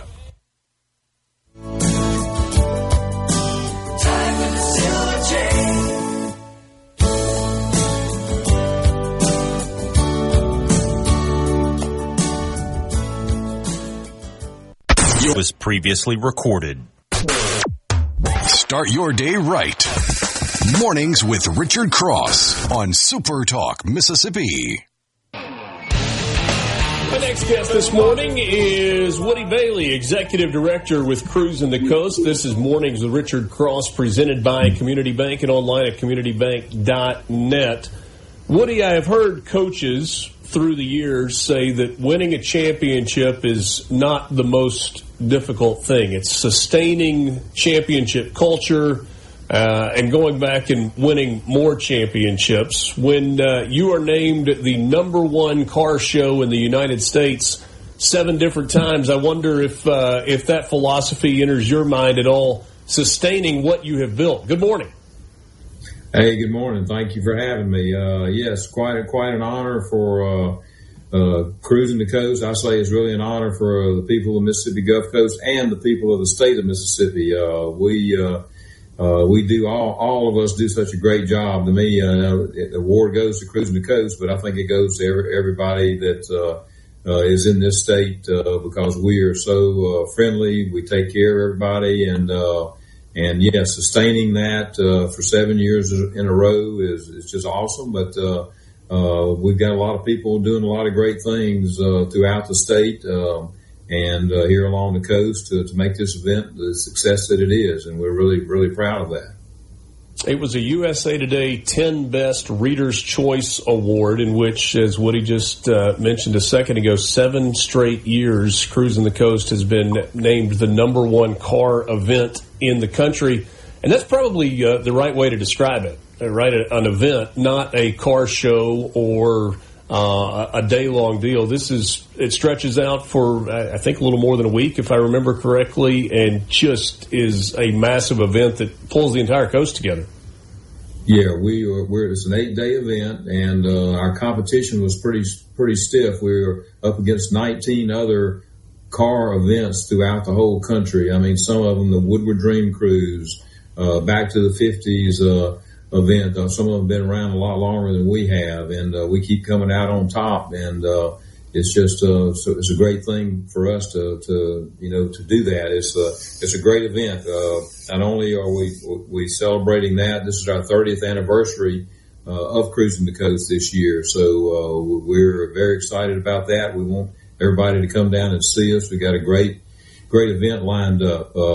Jay Leno is going to be at Beau Rivage this year. We've got, if some of you car folks that know about Dave Kindig, he's going to be here with us first time. He's been here. It's the 250th anniversary of the country. We've got the Victory Bells from the World War II Museum in New Orleans coming to perform. We'll have a fireworks show. We'll have, just a lot of great things to celebrate this 30th anniversary and the great award we have won by being the best car show in the entire country. When you've been part of a successful event, it's pretty easy to say, okay, this is what we've done and this is what we're going to keep doing. I'm curious how much time you spend either traveling to other car shows or looking at what other car shows are doing and say, hey, this is something that we want to add. This is something that we want to tweak a little bit to do it a little bit differently because we think this can maybe help us be a little bit better or maybe take us to another level. Do you engage in much of that? I do. Haven't here in the last few years. It's time for me to get on the road again, but I keep up with all the other car shows. For example, our apparel vendor, he's not just a vendor, he's pretty much a marketing partner with us. He does shows all over the Southeast, and we compare notes a lot on what these shows are doing and what's happening. So I can do a lot from here, but being on the ground at other shows is important, and I do that from time to time, and I plan to get back active in that again here fairly soon. How will this coming year be different? I mean, you highlighted a couple of folks that you've got coming in that are going to be headliners and some of the fireworks, but when you're celebrating 30 years, that's a significant milestone. Does the preparation for this year's event look any different than perhaps previous years have? Sure. We've been working on this event probably for the last couple of years to make sure it is, special for everyone that attends. Like I say, from an entertainment standpoint to the folks that are here from a celebrity standpoint. As I mentioned, a couple of celebrities are going to be here. And we've got some business to take care of too. We're going to be doing an economic impact study. We do one every 5 years, and so we're due to have one done this year. The last study we did was in 21. When we look at the entire state, it's about a $36 million impact. The three coast counties is a $33 million impact, and we've grown tremendously since 21. Last year we had a record year of 10,334 vehicles that participated in the event, and at present we are 700 ahead of where we were last year at this time as far as folks that have registered.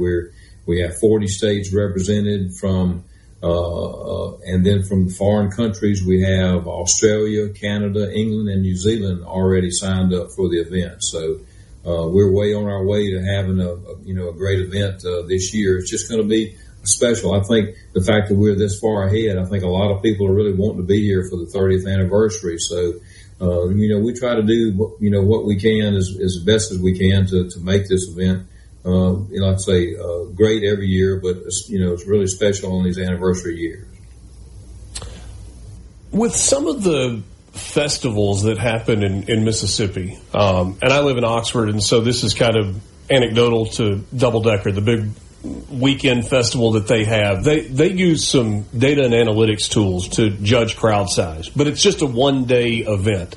Is there any way for you to judge how many people come in and participate over the course of a week? You talked about the 10,000 plus registrants to be part of the show, but in terms of the people that are coming in for the shows and the concerts and to look at the cars, is there any way to know how many people come in for that? Specifically to know, it's really hard to tell. Our crowd estimates with talking with the police departments and up and down the coast, and we have all 12 cities involved in cruising the coast in the 3 coast counties here. So, but we estimate crowds around 100 to 125,000 throughout the 8-day event, because people are coming and going so much. It's really kind of hard to keep up with everybody, but we're glad they're here. And glad they're here having a good time and enjoying, this event, helping our economy out. So I've always said if you can have fun and help the economy out, that's a pretty big win-win for everybody. I also work with state tourism too. They are very supportive of this event, and we're going to hopefully get back on track maybe next year with having some things happening at the welcome centers and other parts of the states. People are coming in, like I say, from all over the country. So we're going to get one of these welcome centers have been getting renovated. So we're looking forward to getting back on track to having some drawings and things of that nature as they come into town and as they leave. Other parts of the state, really benefit from the event taking place here on the coast. October 4th through the 11th this year, is that right? Right.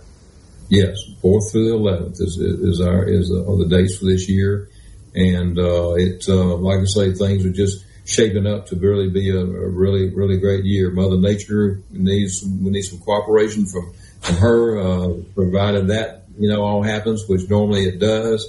We should have a tremendous event and a tremendous turnout. So everything's all full speed ahead for a great cruising the coast this year. Absolutely. Looking for that perfect early fall weather in coastal Mississippi. That certainly will make it outstanding. Favorite car for you? What's your personal favorite? Well, I have 2 that I focus on usually during the event. I grew up with the 67 Chevelle, so I always look at those pretty closely. And then I've been in the building supply business selling lumber, and my name is Woody, so I really like the Woody wagon. So I'll look at those 2 cars pretty close. But there's just what's so neat about cruising the coast are just all the variety of what you see. You'll see cars that are worth $20,000 to cars that are worth $2 million here. So you never know what you're going to see, and that's one of the exciting things about the event.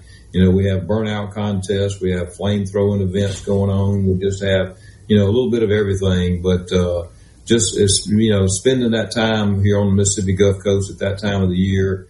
Our Highway 90 beaches are amazing. There's not many places in the country you can still drive down a beachfront highway and see the beach and the water. We're fortunate in that respect.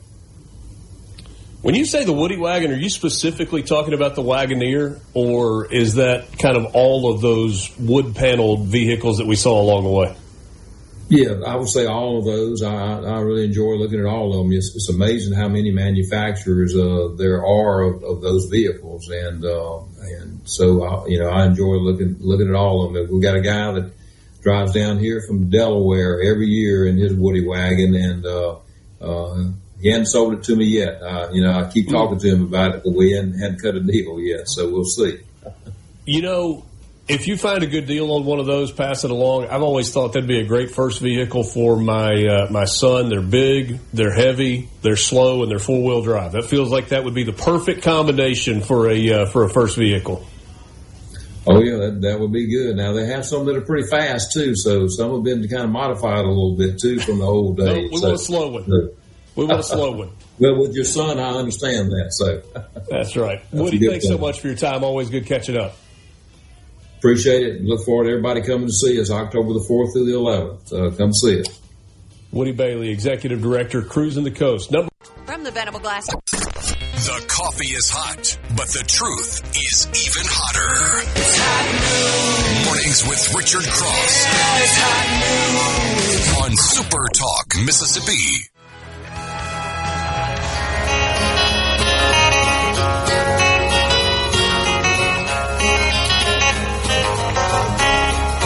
Mornings with Richard Cross is presented by Community Bank. At Community Bank, we're here for every part of your financial journey. Looking to manage your personal finances, our banking services make it simple, secure, and tailored to you. Ready to grow your business? We offer expert guidance and custom solutions to help your business thrive.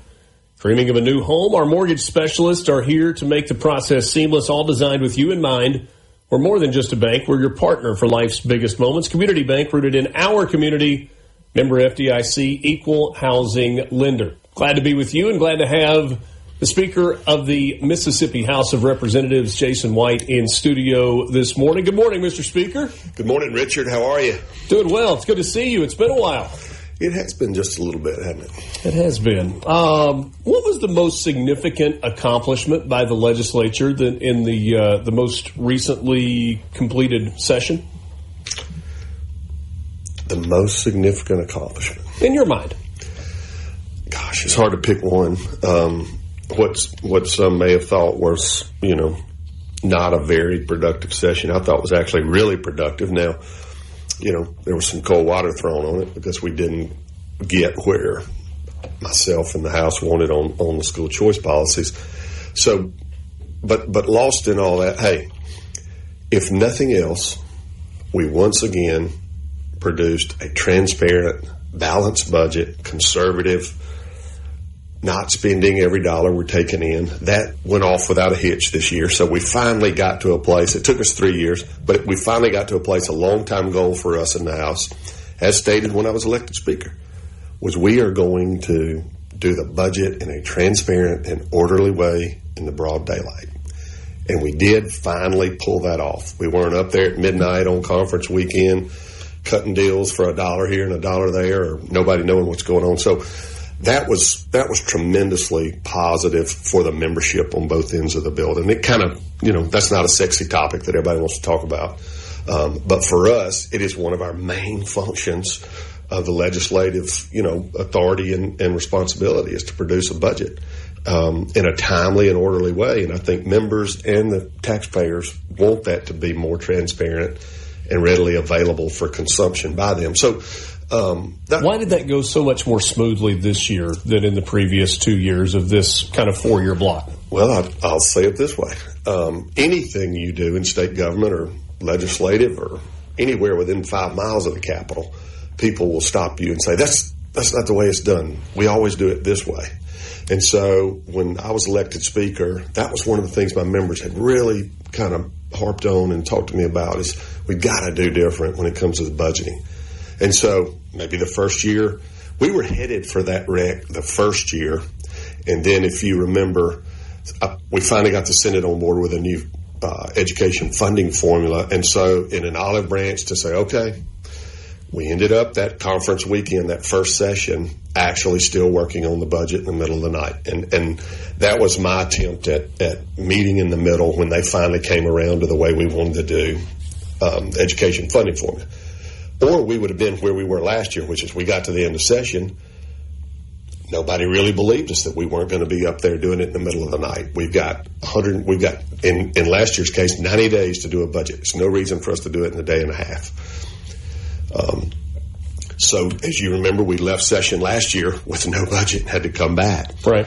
I think they finally believed us when we said we're not going down that road. And so it took a little attrition. It took 3 years, but we got there. And even when it was over, people on both ends of the building, whether they got exactly what they wanted or not, everybody agreed this was much better. You ask them when they're in here, our Senate counterparts on that issue, and I think they'll all tell you it went much more smoothly.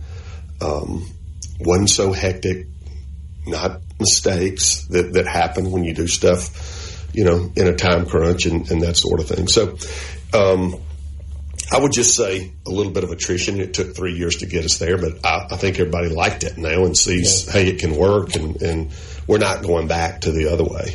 I think your point about this not being the most sexy topic is certainly a reasonable one. But one more question about that. You mentioned a second ago that, the school choice thing, and we'll get to that in a second, but it felt like there was a pretty significant amount of acrimony that existed between the House and the Senate early this session.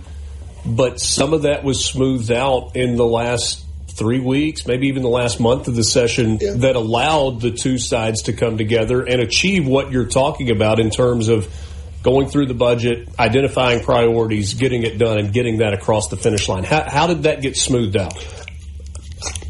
I don't know. I tell people all the time, usually more times than not, we get it right overall. And you hear my Senate colleagues talking about, oh, we're more deliberative, and that's the way the system is, the House is wild, and we're more deliberative, and somewhere in the middle all that gets worked out. For the most part, there's a few hams around there, but for the most part, people really do want to do the right thing. We may disagree on what that is, but for the most part, most people, their motives are pure there when it comes to whatever policy or budgetary issue they're working on. And so, eventually that kind of bleeds through and works through. And I think people are there for the betterment of our state. And we had some really huge wins in the education space. I'm incredibly proud of the fact that we are now going to have a world-class cancer center and research institute in our state. If we did nothing else but have a budget and fund that initiative, we would have had a good year. And so many other things with our literacy and math initiatives in education, as well as finally getting financial literacy in our junior highs and high schools curriculums in the education space, as well as a pay raise. Those were big gains for us, and another measured incremental step. And when you combine that with some other, what I consider some really big wins on the healthcare front, finally getting some more CON reform, and for our rural hospitals, getting them out from under CON almost altogether. So we'll get to watch some of that play out. I'm excited about that stuff. A lot of unfinished business, though, as well. No denying that. Sure, and that certainly is stuff that is going to continue through, I guess, what I've called the off season, rolling toward the next legislative cycle. I'm glad to hear you talk about some of the wins in terms of education reform, the pay raise, and some of the other things that happened there. I remember asking you before the session began, in the absence of passing what you wanted to with full universal school choice, which at the time I thought was unlikely because of the Senate's stance, that there were wins there. My curiosity on the school choice conversation is, where does it go from here? Because of what I said months ago and what I would say to you now is the Senate has said we're not going down the road of full universal school choice, but you kind of came together with a lot of the things that both sides agreed in your initial bill at the beginning of the session were really good for the education space in Mississippi. So what does that conversation look like going into 2027 and maybe even 2028? It's not going away. And we're pretty resolute in our position of, and I know there was a lot of hay made about, only 60 Republicans voted for it. Well, that's 60 out of 78. That's 3/4. When you get 3/4 of your caucus on board, and maybe some others have come around since then, the votes are there. And when you say there's no support in the Senate, I would still push back on that a little bit. There's no leadership on the issue in the Senate right now. Lieutenant Governor is vehemently opposed to it. And so I would just say it that way. It's never going to get any traction in the Senate if the Lieutenant Governor is not for it. And to his credit, he's kind of owned up to that fact. And that's fine. That's his politics and his position. And he's certainly got his supporters on that issue. But you're not going to find a Senate body weighing in on it when the head person in charge, number one, doesn't allow that, and number two, is totally opposed to it. So, like it or not, Lieutenant Governor's term limited. He'll be there one more session. We'll see where we get next year, but I think a breath of fresh air on that issue is coming to the Lieutenant Governor's office. Certainly from the announced candidates, is Secretary Watson's, he's not hidden his support for universal school choice. So it'll be interesting to see those senators speak and talk on the subject when their leader is 100% on board with the idea. So we'll get there. We're going to have it. It's just a matter of when we can drag our feet and, like we do on some other things, and be last or to do it, but we'll do it. So just from like an efficiency standpoint, would you say that that's not a big topic during 2027, and it's not until there is a new lieutenant governor that you really try to tackle that again? I don't know. We'll see. As you know, we've got a lot on board with all sorts of redistricting dynamics, from courts to legislative and congressional. We'll have plenty to do in the 27 session, but I don't want to dismiss that won't be a topic for 27 because it will be for us. It's a priority, and who knows what that looks like. If you told me I was going to get those folks on board for a $100 million appropriation for a cancer center this time last year, I wouldn't have believed that. And we were able to do that. So that certainly was a win for the state of Mississippi. Huge win. It was a huge win. Let's talk about the redistricting stuff. From theSeabrook.com. On your smart speaker, phone, computer, and FM on your radio. Everywhere you listen, you'll find the voice of Mississippi. Mornings with Richard Cross on SuperTalk Mississippi.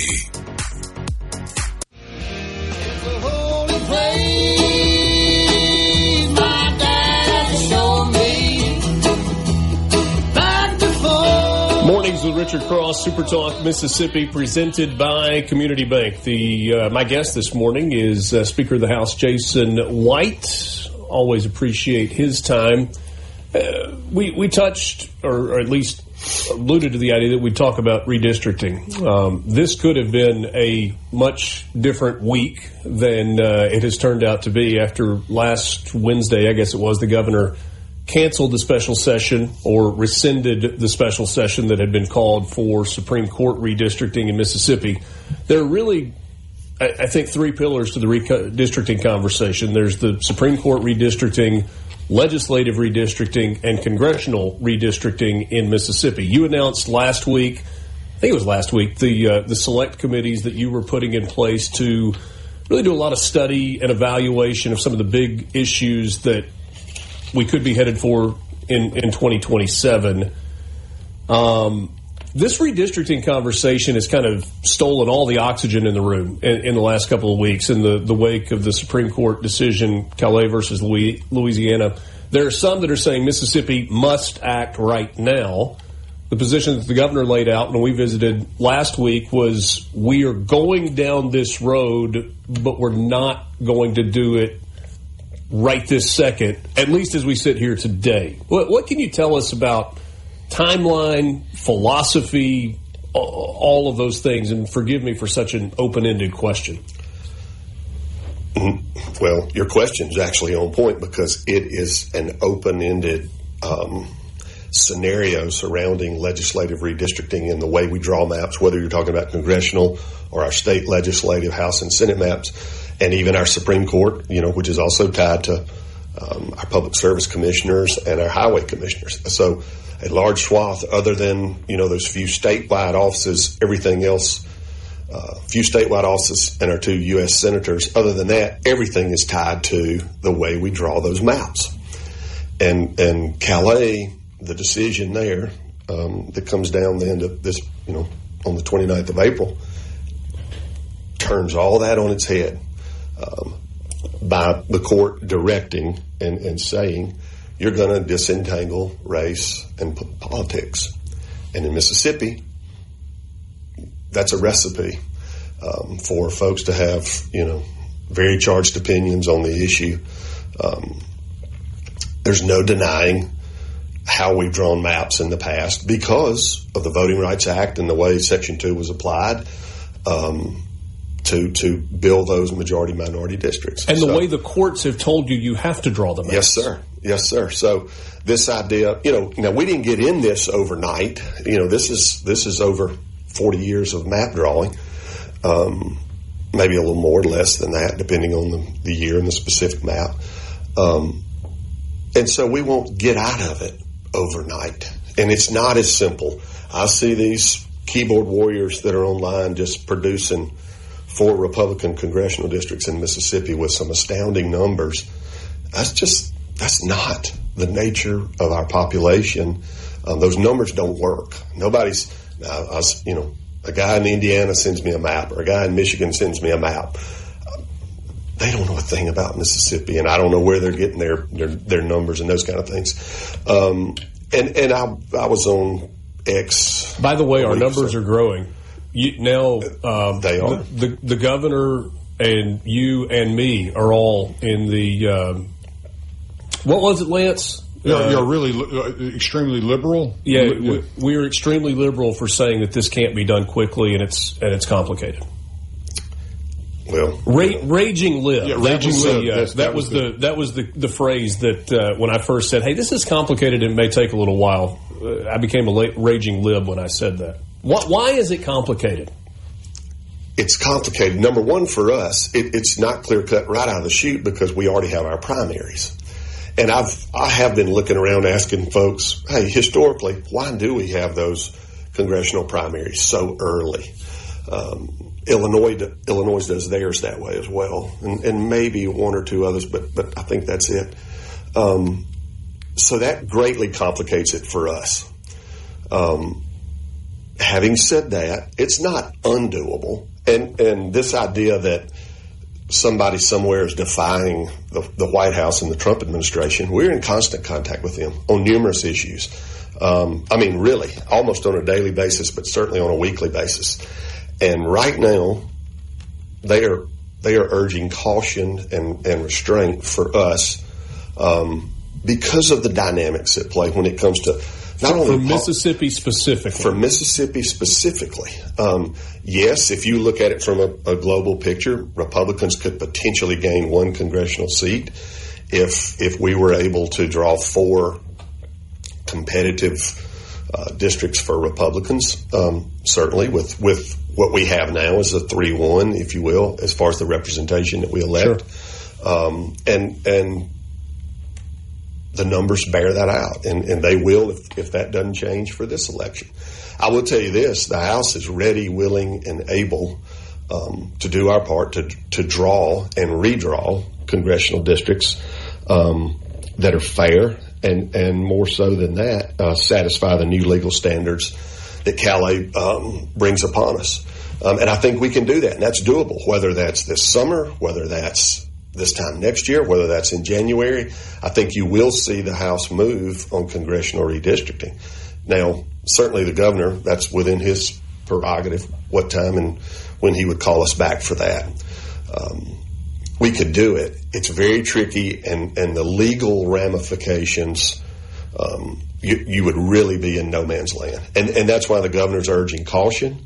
I support him in that. And look, say what you will about myself or you, Richard, or Tate Reeves. He's been called a lot of things in his political career, and I have too. Nobody has ever questioned his conservative bona fides. He has an excellent relationship with the president. I would submit to you that my office does too. We're in constant communication, and right now on that issue, we're in somewhat of a holding pattern.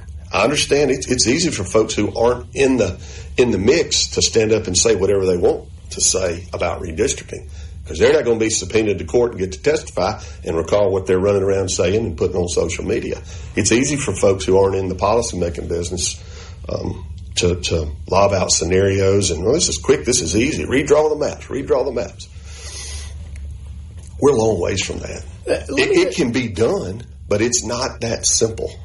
So I think congressional redistricting for our United States congressional map is the one that's getting the most attention, and the most,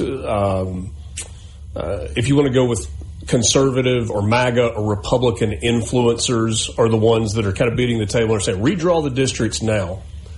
The idea that from a global perspective, it makes more sense to be cautious and wait because of the domino effect of Mississippi having a good legal strategy, redrawing districts, but then kind of creating a roadmap for a state like Illinois to try and do the exact same thing. Where the net pickup would the result for them would be converting 3 Republican seats. So it'd be a net loss for Republicans overall. But I guess my question is balancing the global concern and the White House interests in Mississippi redrawing versus Mississippi and its interest and its people's interest. How do you balance those two and go, okay, this is what is best for Mississippi versus this is what is best for Republicans writ large? I think a red state like Mississippi, what is best for Mississippi is what is best for our country. And that is a Republican, common sense, conservative leadership be in place, not only in the White House, but in the U.S. Senate and in the U.S. House of Representatives. And so what's ultimately important is that Mike Johnson is reelected as Speaker of the House. And to do that, obviously he needs a majority of Republicans. So for now, I think that is the number one goal. I think when the governor tells you that District 2, our Congressional District 2, being drawn the way it is and favoring a Democrat like Benny Thompson, those days are limited. That clock's already started. When the Calais decision came down, that clock started. Okay. And it's winding down. Now it's just a matter of when that happens. I would urge people to consider the overall ramifications of the redraw when they happen, because it won't happen in a vacuum, number one, and number two, there are legislative implications with our maps as well as Supreme Court maps and the other offices we've talked about. All that plays together. It's not one over here and one over here and one over here. Yeah, they're different in some ways, but in other ways they're very much the same, and we've got to get a handle on drawing districts in a totally different way than they've been drawn for the last 40 years. And that is removing race from the considerations and looking strictly at one man, one vote, being fair and constitutional. It can be done, and I think it will be done. Jason White is the Speaker of the House. We will continue the conversation coming up in just a couple of minutes. Glad to be with you. Mornings with Richard Cross. The C Spire text line is open, 601-879-4395. The one plan from C Spire is here. Fiber, home, internet, and wireless, only $99 a month for new and current C Spire customers. One plan, one price, one experience with zero compromises. Get started now at cspire.com/one plan. C Spire, customer inspired.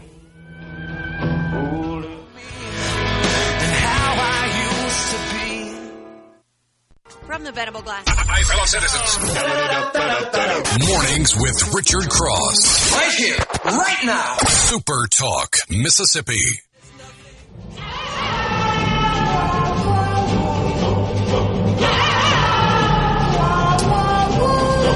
Speaker of the House, Jason White, is my guest. This is Mornings with Richard Cross on Super Talk, Mississippi. We're going to try to squeeze in a couple of topics here in our last few minutes. There was a significant... Lance is trying to squeeze in a spaghetti western, I think.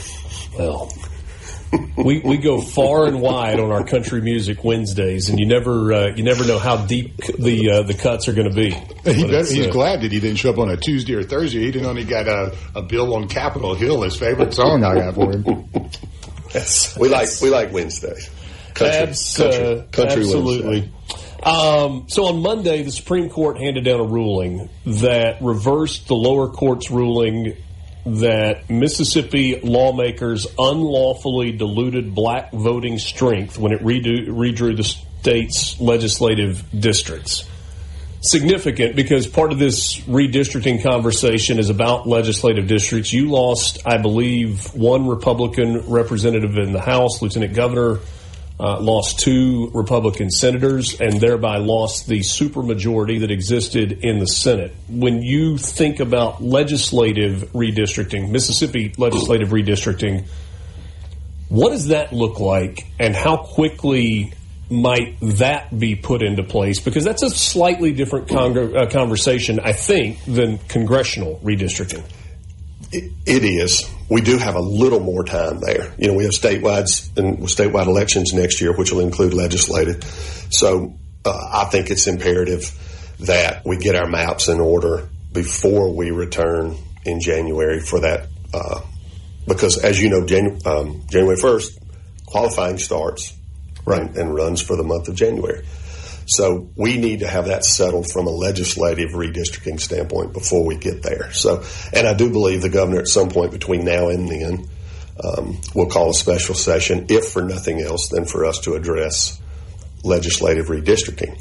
And would the most simple result be just to go back to the previous districts? Well, you could say that, but here's the deal on that, Richard. Those 22 maps, if you just revert to the 22 map, those maps were drawn based on race. And what Calais is telling you is the framework has been modified from this day forward to promote race-neutral criteria. And if it's used and considered in developing the plan, your plan is unconstitutional. Well, that 22 plan, the analysis was the same in 25. All of that was pre-Calais.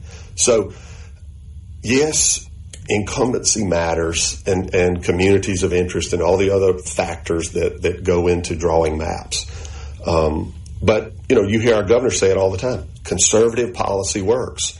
I add the word common sense in there usually when I'm talking about it because I think that plays a role as well. But common sense, conservative policies work. And to enact that policy, I want as many Republicans sitting in those seats as I can. And map drawing is part of that process, whether anybody wants to talk about that or not. The best way to enact conservative policies is to elect Republicans. And we're ready and able, to elect. We would like to be electing as many Republicans as possible to local, state, and federal offices. And maps are going to reflect that and reflect, there's been celebration over the years when the Supreme Courts have decided certain things, and we almost deferred to the Supreme Court on issues, whatever they are, even outside of redistricting. I don't know why all of a sudden, when folks aren't getting the answer they want from our Supreme Court, Supreme Court's bad. Supreme Court's bad. I thought they were the check on legislative. And now folks, when they're not hearing what they want to hear, they don't like it. And so we've got to go down these other roads. And the Mississippi Democrat Party is already talking about legal action and boycotts and all of the other ways that they can protest this. They're talking about it very publicly. They are. I've heard my name come up in some of that, and folks send me the clips. It's, that's unfortunate. And for us, nobody's trying to deny, a somewhat sordid past and ugly history and the voting, civil rights era and all of that stuff. Nobody's trying to deny that. But as I've said before, as we, waded through the school choice debate, we're 50 years into a new and modern era in Mississippi. And with all the positive things going on, as much as we can, it needs to be about what is best for Mississippians. And race needs to be not part of that equation. It needs to be about what is best for everybody. And I think that cuts across party lines, racial lines, everything else. Want to ask you about one last thing. We've only got a minute left. Rural health care transformation funds. Generally speaking, the legislature controls the purse strings. In this case, the governor said that his office was the right entity to control this because they put the plan together, worked with the White House to do it. He said to me last week, and this was off the air, that any transparency that the legislature wants, they will get. All the pieces that were in that bill will be there. Are you okay with ultimately how this played out? Well, I think I got to be okay with it. I don't have to like it, but that's the way it is. I certainly, respect the governor's office, and the reason they're going to run it and have the final say is because that's the way those programs were set up federally as they came down, to us. He's shown a willingness to hear some of the concerns that policymakers have, and I think we're attempting to get there. You will see his director for the program come in and sit down with some joint House and Senate committees on that issue. I think we'll get there. Thank you for your time, Mr. Speaker. Good to be with you, Richard. A SuperTalk Mississippi Media production.